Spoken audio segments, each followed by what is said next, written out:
যারা আছেন তাদের মাধ্যমে আমরা আজকে প্রতীকীভাবে এই মুহূর্তে দেখেন, এটা হলো জয়পুরের, ইন্ডিয়ার জয়পুর, রাজস্থানের রাজধানী জয়পুর, সেই জয়পুর টেক্সটাইলের একটি বেডশিট আজকে ভারতীয় যে আগ্রাসন, সেই আগ্রাসনের প্রতিবাদে আমরা এই বেডশিট আমরা এখানে নিক্ষেপ করছি। ভারতীয় পণ্য, ভারতীয় পণ্য, ভারতীয় পণ্য, ভারতীয় পণ্য, ভারতীয় পণ্য, দিল্লি না ঢাকা, দিল্লি না ঢাকা, দিল্লি না ঢাকা, অবস্থা সংগ্রাম, দালালিরা রাজপথ, জনতা, দিল্লি না ঢাকা, দিল্লি না ঢাকা, ভারতীয় পণ্য, ভারতীয় পণ্য, ভারতীয় পণ্য, দিল্লি না ঢাকা, দিল্লি না ঢাকা, দিল্লি না ঢাকা, অবস্থা সংগ্রাম। বক্তব্য শেষ করছি। এখন এখান থেকে আমাদের দেশি পণ্য কিছু আমরা এখানে বিক্রয় করবো। লাইনটা একটু ভাই সুন্দর করে ভাই একটু সরে যান ভাই, আপনি এই পাশে ইয়ে করেন, একজন করে আছে না, একজন আমাদের একজন দেশপ্রেমিক ভাই 100 টাকা, আমাদের একজন দেশপ্রেমিক ভাই 100 টাকা ঢুকাই দিন আগে।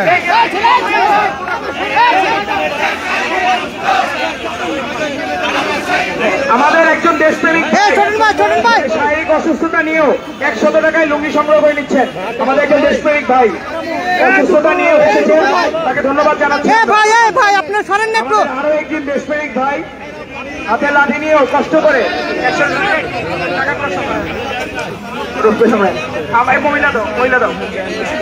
আমাদের আরেকজন উনি লুঙ্গি সংগ্রহ করতে এসেছেন, ভোট দিয়ে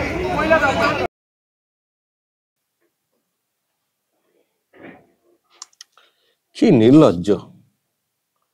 গতকালকে ভারতের বিদেশ সচিবের সঙ্গে বৈঠকে সরকার পক্ষের তরফ থেকে বলা হলো যে ভারতীয় পণ্য যেসব আসে যাতে করে সেগুলো ঠিকঠাক আসে সেটা একটু দেখবেন। আর আজকে আবার ভারতীয় পণ্য, তাও আবার কি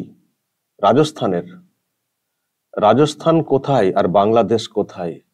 রাজস্থানের জয়পুরের বেডশিট ব্যবহার করতেন, তো এখন আর ভাল লাগছে না বা কিছু একটা দেখাতে হবে, তো সেই জন্য একটা বেডশিট বার করে নিয়ে এসছেন। সেই রিজভি, রুহুল কবির রিজভি, বিএনপি নেতা, যাকে আমরা কদিন আগে ওয়াইফের একটা পুরনো শাড়ি পোড়াতে দেখেছিলাম, ওইভাবে ছুঁড়ে মনে আছে? এই যে ভারতীয় শাড়ি আমার ওয়াইফ বের করে দিয়েছেন, বয়কট করছি, এটাকে পোড়াবো বলে পুড়িয়েছিলেন। তো পোড়ানোর পরে আমি গতকালকে বলেছি যে কোথায় গেলেন মোল্লা রিজভি, ওয়াইফের শাড়ি পোড়ালেন আর সরকারের মাধ্যমে ভারত সরকারের কাছে বলছেন যে যেসব পণ্য আসে সেগুলোকে আসতে দিন, আটকাবেন না। কোথায় গেল আপনার ফোটানি? তো সেটা মানে কালকে সেটা নিয়ে প্রশ্ন তুলেছিলাম, কিন্তু আজকে দেখছি সেই একই কেস, মানে আবার আজকে একটা সিন ক্রিয়েট করেছেন। একটা কোথা থেকে বেডশিট বের করে এনেছেন, সেটাকে পুড়িয়েছেন, দেখাচ্ছেন যে আমরা ভারতীয় পণ্য ব্যবহার করছি না, বয়কট করছি বলে আবার লুঙ্গি বেচেছেন। লুঙ্গি আমি দর্শক ওটা আপনাদেরকে একবার শোনাই। গতকালকে বিদেশ সচিবের ওই বৈঠকের পরে যারা বৈঠকে ছিলেন ওই দেশের, তারা কি বলেছিলেন, কোন কোন বিষয়ে আলোচনা হয়েছে, সেসব বিষয়ে বলতে গিয়ে ভারতীয় পণ্য আনার ক্ষেত্রে কি আবেদনটা তারা করেছিলেন আমি দর্শক আজকে একবার শোনাই। এবং রিজভি সাহেব শুনুন, খুব তো ফুটানি করছেন আজকেও, সিন ক্রিয়েট করছেন।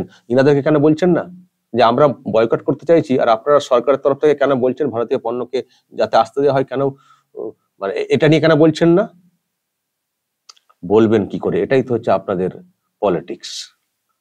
মাল চাইবেন অথচ মানুষকে অন্যভাবে বুঝিয়ে দেশ বিরোধী মানে মানে ভারত বিদ্বেষ আর কি, ভারত যে দেশ সেই দেশের বিরুদ্ধে একটা ন্যারেটিভ তৈরি করে ভোট বৈতরণী পার হওয়ার চেষ্টা করছেন, এটা তো পরিষ্কার।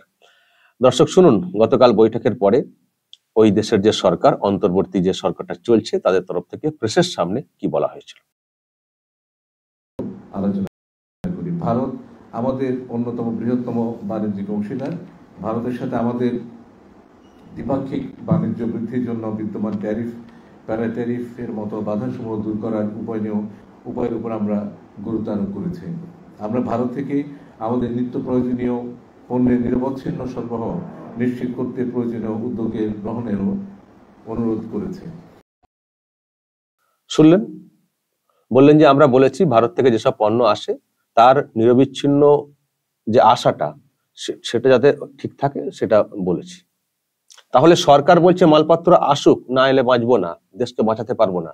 আর নেতাদের ফুটানি দেখুন, নেতাদের ফুটানি দেখুন। এটা তো আগের ভিডিও, আর গতকালকে বৈঠকের পরে এটা জানতে পারলাম, তারপর আজকে এটা করেছেন, তারপরেও করেছেন। কি নির্লজ্জ, কি নির্লজ্জ। আসলে দর্শক, লজ্জার আর কি আছে? লজ্জা নিয়ে আমরা প্রশ্ন তুলছি, তাতে কি যায় আসে? ভোট বৈতরণী পার হয়ে ক্ষমতায় বসাটা এটা তো একটা বড় ব্যাপার না? তাতে দু চারজন লোক লাজ লজ্জা নিয়ে প্রশ্ন তুললে তো কি হয়েছে? এটাই হচ্ছে ওনাদের মোটিভ, যে যা বলছেন বলুন, আমাদের ক্ষমতা চাই, ক্ষমতা। তো সেই জন্য সরকার তো মাল চাইবে, নাহলে চলবে কি করে? নাহলে চলবে কি করে? আমারও বা কি করে চলবে? হয়তো সে ভাবনাও আছে, কিন্তু আমরা মানুষকে এইভাবে বোঝাবো যে আমরা ভারতীয় পণ্য নেব না, ভারত খুব খারাপ দেশ, আমাদের দেশের সব জিনিসপত্র তৈরি করতে হবে। হ্যাঁ, দেখুন দেখুন, আমি আমার ওয়াইফের শাড়ি পুড়িয়ে দিচ্ছি, বেডশিট পুড়িয়ে দিচ্ছি। তার মানে বুঝতে পারছেন দেশকে আমরা কত ভালোবাসি, কত ভালোবাসি। আর ভারত আমাদের মার্কেট দখল করে নিচ্ছে বা আমাদেরকে গরম দেখাচ্ছে ইত্যাদি ইত্যাদি। তাদের বিরুদ্ধে রুখে দাঁড়াতে হবে। রুখে দাঁড়াতে গেলে আমাদের পাশে দাঁড়াতে হবে দিন ভোট দিন। এই তো ফান্ডা, এই তো ফান্ডা। এর বাইরে আর কি আছে দর্শক? আমি জানি না বাংলাদেশের মানুষ বুঝছেন কিনা।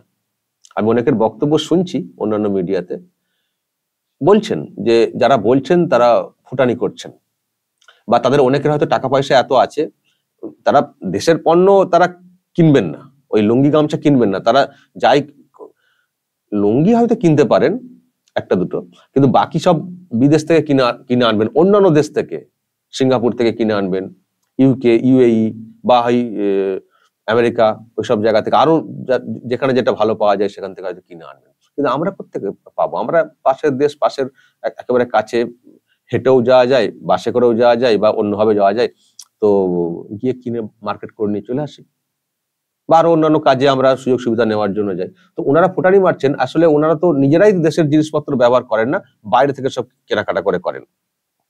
আর যেগুলো নিত্য প্রয়োজনীয় সেগুলো ঠিক চুপি চুপি নিয়ে নেন। আর এদিকে ফুটানি মারছেন আমাদেরকে সংকটে ফেলার জন্য, এমন একটা পরিবেশ তৈরি করছেন যাতে করে সবকিছু মানে আটকে যায়, আমরা সমস্যায় পড়ি। সব হচ্ছে নাটকবাজি। ফলে ওনাদের কথার কোনো মূল্য নেই বলে আমি দেখছি আবারও অনেকে আসছেন, এখনো আসছেন বাংলাদেশ থেকে এসে, তারা মার্কেটিং করছেন এখানে, কলকাতার নিউ মার্কেট ইত্যাদি এলাকাতে করছেন। আর সরকারও তো অ্যাপিল করছে, সরকার পক্ষ, যে ভিসা ঠিক করে দিন, সবকিছু দিন। তো এটা হচ্ছে এটা এটা এটা ওখানকার আরো যারা আছেন তাদেরকে বুঝতে হবে যে কিরকম টুপি পড়াচ্ছেন এই রিজভি সাহেবরা। দুই দেশের সম্পর্কের অবনতি ঘটিয়ে ভোট বৈতরণী পার হওয়ার চেষ্টা করছেন, নিজেদের ঠিকঠাক গুছিয়ে নিচ্ছেন বা আরো গুছিয়ে নেবার প্ল্যান করছেন, আর মানুষকে দুর্ভোগের মধ্যে ফেলে দিচ্ছেন। এটা ওখানকার মানুষের বোঝা উচিত, বোঝা উচিত। কারণ চোখের সামনে পরিষ্কার তো, কালকে বৈঠক হয়েছে, কালকে আপিল করা হয়েছে ভারতকে মাল পাঠাতে, আবার উনি আজকে এটাকে পড়াচ্ছেন। ওখানেই ওনাকে ধরা উচিত ছিল যে কি মশাই নাটক করতে এসছেন আপনারা তো সরকারটাকে নিয়ন্ত্রণ করছেন। তাহলে কালকে কেন সরকার বললো কেন ভারতকে, বিদেশ সচিবকে, যে মালপত্র ঠিক করে পাঠান? আবার আপনি আজকে এখানে নাটক করতে এসছেন, ভারতীয় পণ্য ব্যবহার করবো না, জয়পুরের একটা কোথাকার বেডশিট নিয়ে চলে এসছেন। উনাকে ওখানেই ধরা উচিত ছিল। কিন্তু আমার মনে হয় ওখানে বিএনপির লোকেরাই বেশি, কে আর প্রশ্ন করবেন? গণতন্ত্র বলে তো নেই কিছু, মুখে বলছেন হাসিনার সরকারের আমলে গণতন্ত্র ছিল না, এখন আমরা সঠিকভাবে চলছি। কোথায় চলছেন? একটা মানুষকে ধরলে মিথ্যা মামলা, মানে মামলা তো হচ্ছে মিথ্যায়, তারও আইনি লড়াই করার জায়গা নেই, আইনজীবী পাচ্ছেন না। এ আবার কি চলছে? ফলে সবটাই এইরকম চলছে। তবে চলুক, আরো কিছুদিন চলুক না, ওই লুঙ্গি গামছা বিক্রি করুন কিছুদিন, ভারতীয় পণ্যের বয়কট খেলা খেলে। এবার যখন এটা করছেন, আমাদের দেশের লোকেরও একটা রিয়াকশন তৈরি হবে। সরকার পক্ষ হয়তো বলছে যে আমরা একসঙ্গে কাজ করতে চাই, কিন্তু মানুষকে নিয়ে তো সরকারকে চলতে হয়। এবার মানুষের মধ্যে একটা রিয়াকশন তৈরি হবে, যেমন হচ্ছে তো কিছু কিছু জায়গাতে বয়কট করার একটা প্ল্যান আসছে। কারণ ওই যে ফুটানি সরকারের কাছে টাকা মালপত্র চাইছে, সরকারের মানে ওখানকার সরকার আবার বাইরে ফুটানি হচ্ছে, দেশীয় পণ্য কিনে ধন্য বলে মানে অপমানজনক সব কর্মকাণ্ড ঘটানো হচ্ছে। এই যে ধরুন আমাদের দেশের একটা প্রোডাক্টকে এখানে ছুঁড়ে ফেলা হচ্ছে, তাতে আগুন লাগানো হচ্ছে, তাকে জুতো দিয়ে করা হচ্ছে, এগুলোকে আমাদের দেখতে খুব ভালো লাগছে। আমাদের একটা খারাপ লাগার তো জায়গা আছে। তো এরকম ভিডিও যখন সামনে আসছে, আমাদের দেশের লোকেদের মধ্যে একটা রিয়াকশন তৈরি হচ্ছে। সেই রিয়াকশন থেকে যদি সেটা বড় আকার হয়, সরকারকেও ভাবতে হবে যে আমরা চেয়েছিলাম একসঙ্গে কাজ করব, কিন্তু ওখান থেকে এই যে নাটকবাজি চলছে, একদিকে চাওয়া অন্যদিকে পোড়ানো, একটা অন্যরকমের একটা ন্যারেটিভ তৈরি করার চেষ্টা হচ্ছে, এতে আমার দেশের লোকেরা খেপে যাচ্ছেন, তারা ক্ষুব্ধ হয়ে যাচ্ছেন। তো আমাকে তো দেশের লোকেদেরকে নিয়ে তো চলতে হবে, বাবা আমরা এখন পাঠাতে পারবো না। এবার দেশকে সেরকম সিদ্ধান্ত নিতে হবে, কড়া অবস্থান নিতে হবে হয়তো কখনো। তখন কি হবে দেশে? এই যে খেলা চলছে, বয়কট খেলা, অ্যাকচুয়ালি বয়কট না, ইউজ করব, মাল চাইবো, কিন্তু আমি খেলে ভোট বৈতরণী পার করার চেষ্টা করব। এই যে এটা যখন সিরিয়াস জায়গায় পৌঁছে যাবে, যখন বয়কট সত্যি এখান থেকে যখন সিল করে দেওয়া হবে, তখন কি হবে? তখন এটাই হবে, তখন আর ওই লুঙ্গি মানে বেচার জন্য লুঙ্গি থাকবে না, তখন আপনাদের লুঙ্গিগুলোকে খুলে নেবেন ওখানকার লোকজনেরা। নাটক করতে এসছেন, নাটক করে আমাদের জীবনটাকে শেষ করে দিয়েছেন। পণ্য বয়কট করছে, ওদিকে বর্ডার সিল করতে বলছেন না, আর এখানে একটা দুটো কোথা থেকে বেডশিট, বইয়ের শাড়ি এসে পোড়াচ্ছেন।